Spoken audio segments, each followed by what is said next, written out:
नमस्कार, आप देखना शुरू कर चुके हैं CRS न्यूज़। खबर रायबरेली से। स्वतंत्रता संग्राम सेनानी पंडित अमोल शर्मा की कलश यात्रा गांव से निकलकर पहुंची शहीद स्मारक रायबरेली। स्वतंत्रता संग्राम सेनानी पंडित अमोल शर्मा 7 जनवरी 1921 मुंशीगंज गोलीकांड की बात की जाए तो अंग्रेज़ों ने किसान आंदोलन और हिंदू सभा के महान नेता अमोल शर्मा बाबा जानकी दास थे।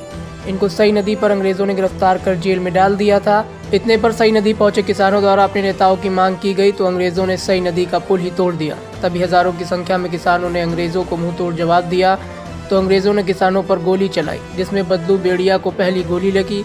सभी किसानों का आक्रोश बढ़ा और मुंशीगंज जलियांवाला बाग बन गया। सई नदी रक्त से लाल हो गई। ऐसे वीर सपूतों की यह पावन धरती है।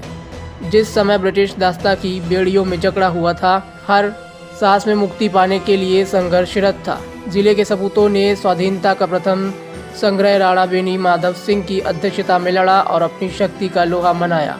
स्वतंत्रता संघर्ष के इस पावन अनुष्ठान में अपने ही हाथों में खलल डालने का कुचक्र रचा, जिसमें किसान आंदोलन, अतिरंजित अत्याचार के विरुद्ध पूरे देश में किसानों ने विदेशी शासकों की दमनकारी नीतियों के विरुद्ध समय समय पर अपनी शक्ति का दमन किया। किसान आंदोलन संपूर्ण राष्ट्र के हुक्मरानों की नींद उड़ाने में सफल रहा। स्वतंत्रता संग्राम सेनानी पंडित अमोल शर्मा अंग्रेजी शासन काल में हिंदू महासभा और किसानों की रक्षा करने के लिए कई बार जेल भी गए।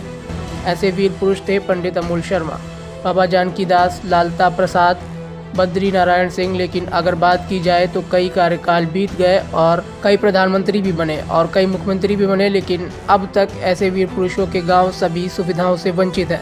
अब देखना यह है कि जहां प्रधानमंत्री नरेंद्र मोदी ने रेल कोच कारखाना रायबरेली में आकर कहा था कि हम ऐसी पावन भूमि पर आए हैं जहां पर पंडित अमोल शर्मा, बाबा जानकी दास, बद्री नारायण सिंह जैसे स्वतंत्रता संग्राम सेनानी के वीर सपूत थे। देखना यह है कि प्रधानमंत्री नरेंद्र मोदी के कार्यकाल में इन वीर पुरुषों के गाँव के लिए कौन कौन सी सुविधाएं दी जाती हैं, या फिर सिर्फ वादों में ही सिमट कर रह जाएगी यह सुविधाएं।